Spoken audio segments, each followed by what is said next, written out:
Hey everybody, this is Sassy Bagans here, and I thought I would do an overview of all the ways that you can throw, hold yarn, needles, or crochet hook because carpal tunnel is a real thing.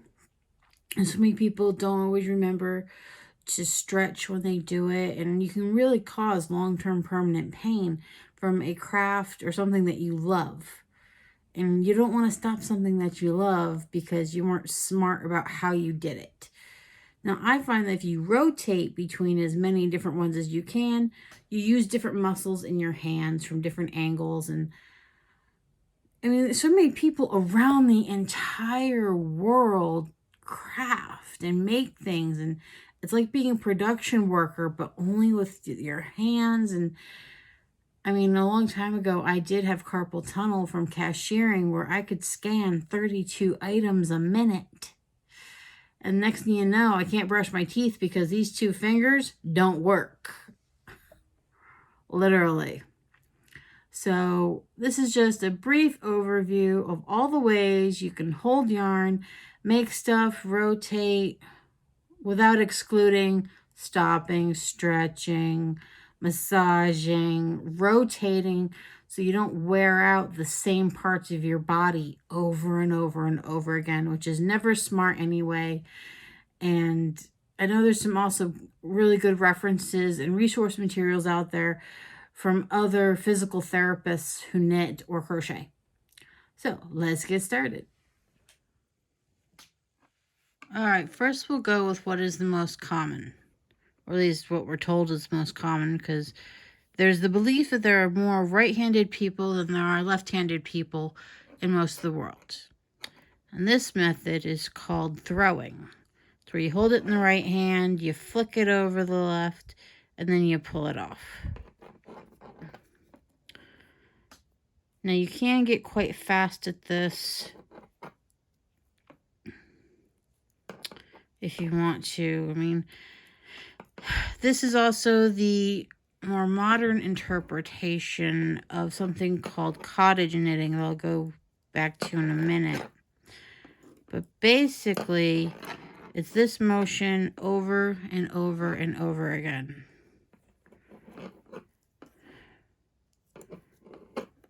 And yes, I'm going through the back loop in case anyone's noticing. You go through the back loop based on how you choose to purl. But this is right-handed knitting. I'm just using some double-pointed needles to keep it short enough. But this is the hand motion. It's where most of the times, because so many people work at desks and whatnot, the needles are flat out most of the time. And this is about as good as your mobility gets.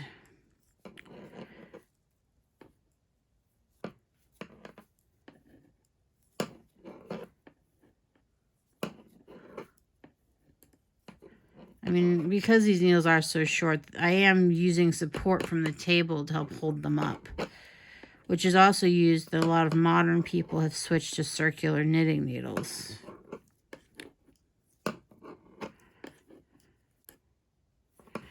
Now this is, all the tension really is just in your right hand. It's not coming from anywhere else. Now you can use this finger, you can use this finger. Some people wrap it either direction. But this is just what I grew up doing. This is the first way I found to be comfortable with it. This is how Grandma taught me to do it. And this will also get me the fastest carpal tunnel. Then we'll move over to the cottage style, which is a variation on right hand throwing. Okay, now to get into what they call cottage knitting. I don't have anything currently on straight needles because I do work so much in the round. Now, originally, cottage knitting, which I did do a little bit of by accident when I was a kid, is when you stick the needle in here, or they'd have like the super long double pointed ones, and they'd have those knitting belts where they'd lean them against their belly, and then you'd work like this. Now, unfortunately, I can only do it with the 10 inches or the boobs kind of get in the way. So when I was a kid, I'd sit on the couch and I'd sit it between my legs. And then when it would sit up like that, going like this was really easy. So it can work like a third hand if you're sitting on the bed, you don't have a really big belly. It really does cut down on any carpal tunnel you'd have from right throwing. It's an option if you still believe in using these at all. Believe it or not, for certain lace projects, the gravity really helps stretch it out and preps the fabric for when you truly stretch it out and block it. So it does have a place. It does have a purpose. You can go quite fast with this. Like I said, the stick is here. If the needle is all going left to right, it would be up like this, and then your hand would just be flipping it accordingly. But like I said, you can still get carpal tunnel doing that, even though it's a much easier option than if your boobs are too big to leave it in your armpit or you don't own a knitting belt. It's an idea. Okay, I will not be showing what they call European style purling, because that does make it move across your needles and that drives me nuts. However, the most of the time when I do use the European style left-handed, almost crochet grip style hold on your yarn is when I'm doing chunky, and this is all on the round, so all end up being V's, and your right hand works more like a crochet hook. It works less like a knitting needle. And I hold it almost the exact same way that I crochet with. And for the thicker stuff, it really works out well. The thin stuff, I'm still trying to figure out a little bit. But if you're going along, your right hand hurts, you're knitting the really chunky stuff, and you just need a change up, this will do it. You can keep working along. If you already crochet, it'll be easier in pie. You can still move your stitches along pretty easily as you go.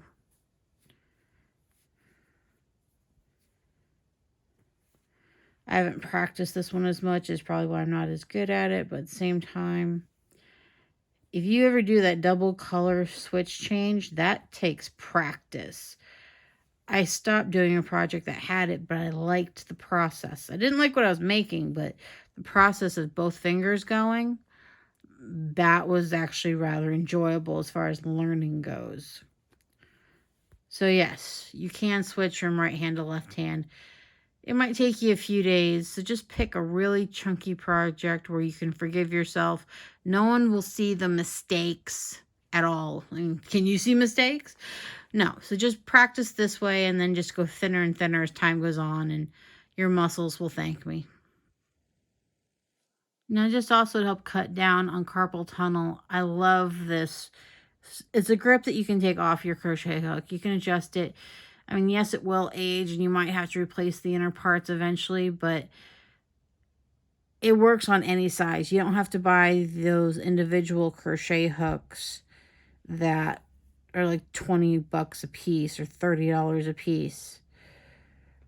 But this is also, like I said, the almost exact same grip and technique where your finger works like the bobbin. You get your gauge just like you do with European style knitting. And the size, if you switch between thick and thin projects, it will truly, truly help. I've shown this before a long time ago. I make one of these a year. Cobweb lace. It's like a size E or F hook. And I finally promised myself a stitch that wouldn't have to go underneath any of the other stitches. And that's how you get the double crochet moss stitch, basically. So it's just this all the way through. But it's soft. It's kid mohair. It's glorious. And I don't have to worry about going under any single stitches. It's mindless. It's wonderful. And it's smaller in gauge, so it might hurt your hands less. And this helps also if it's too tight for your hands. There are ways around things so that you can make them better for you. It's all about making it better for you. All right, this last one is called Peruvian. Peruvians, or if you go to the Andes, there's not many videos on YouTube. I wish there was more. I went digging. And they're known for their wool, their alpaca, and knitting those really pointy little hats with beautiful, intricate patterns.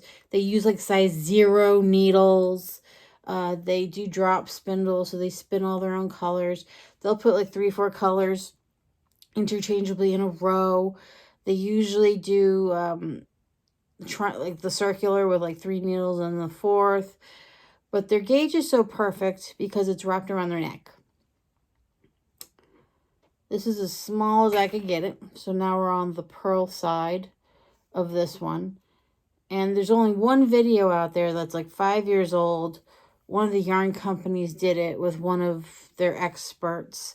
And her suggestion was, even though like you could have it around your neck, she uses a pin of some kind, puts it on her shirt, and then uses it that way. Now, this is kind of thick to put through your clothes. This is a stitch holder from knitting. But then I had one of those big bulk mass lots of something. This is vintage. It was 45 cents, but 41 cents on sale. Another stitch holder. So if you have some type of poncho or something, you can attach anything to this. So use what you already have. You know, put it through there. Put it kind of high up. Right next to the clasp. Put it in, and then bam. You have gauge. Or find a pin that has some kind of hole in it that you can just feed the yarn through. If you want to do that way. Or if you want to do it the true Peruvian way. If your hair is not as long and in the way as mine, they literally go like this. Then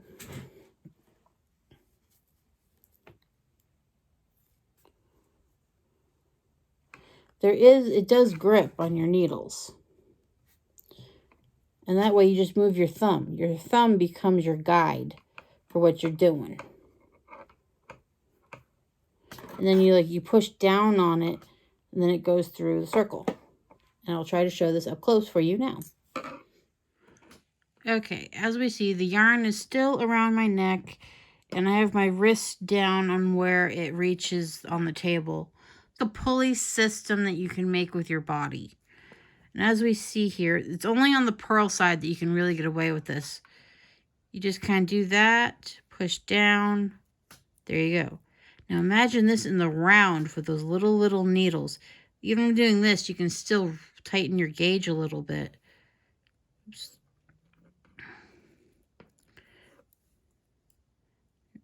Now this is a little bit loose of a gauge. I might have to go back and slightly adjust it, but you do get some decent gauge with this. So I think if I wrap it around my arm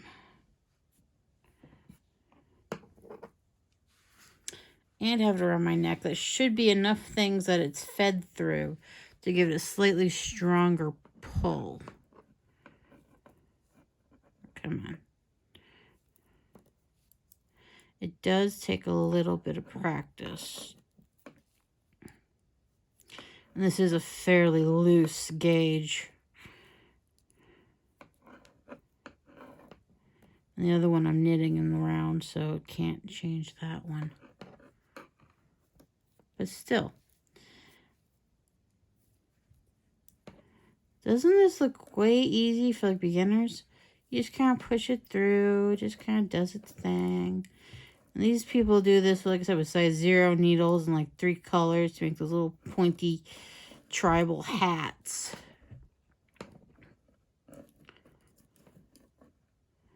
This is all left-handed.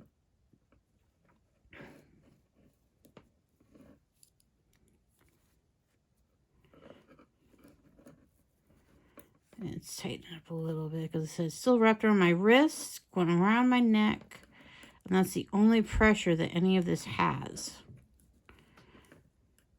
Especially if you're knitting in the round.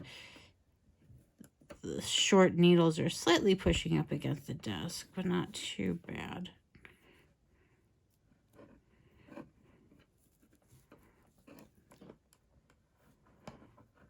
And this is what you can switch to on all purl sides, or just purl all the way through, because everyone knows that if you, just like garter, if you only do garter, you're going to get garter. If you purl all the way through, no other stitches, you're going to get the garter look.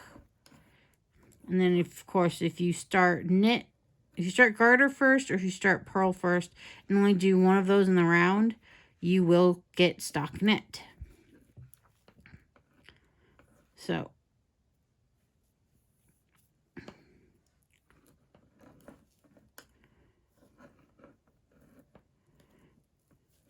like I said, you're still getting engaged with this, so it's a little bit on the loose side, but as long as that's what you know, just go down in needle size, and your thumb is purling. Your thumb is legitimately purling. Well, there's Portuguese. There's South American style, which is what we're doing now, the South American Peruvian way. And then there's this thing called Portuguese purling. Let me unravel myself. I'm all wrapped up in it. Let's see if I can remember how I wrap my hands for that. It's kind of like this. And then it's like the inverse for left-handed knitting almost. And I usually wrap this around this here. Very complex, I know, but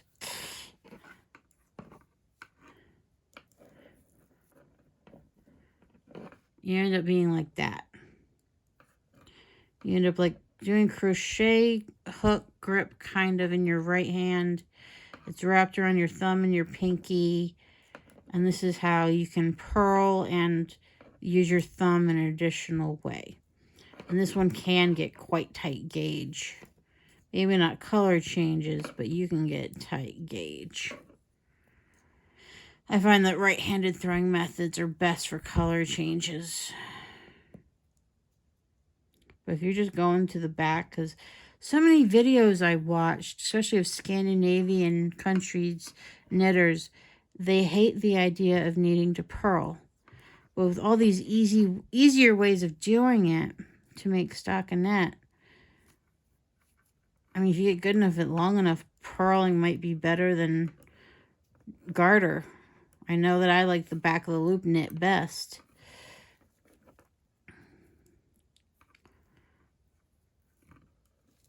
But yes, these are just more ways you can use your hands in different ways, and your fingers aren't flying everywhere. This is just your thumb. You can lay back a little. Ooh, that go there.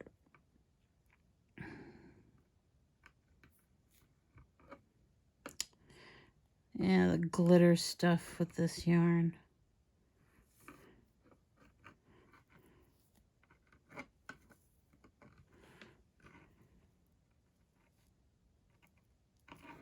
Okay. See how with that being tight like that, you can fix things so easily. Oh, well, that one's going to go.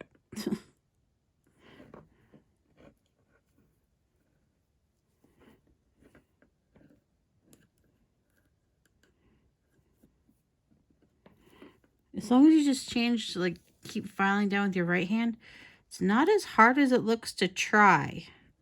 I'm very inexperienced at this, but it's still working for me.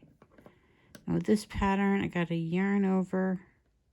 I got to yarn over the other direction. That is yarn over.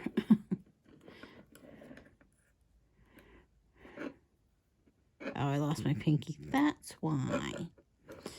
I tell you, get her done. And rotate all your hands and all your fingers and all the ways of just getting yarn through the needle.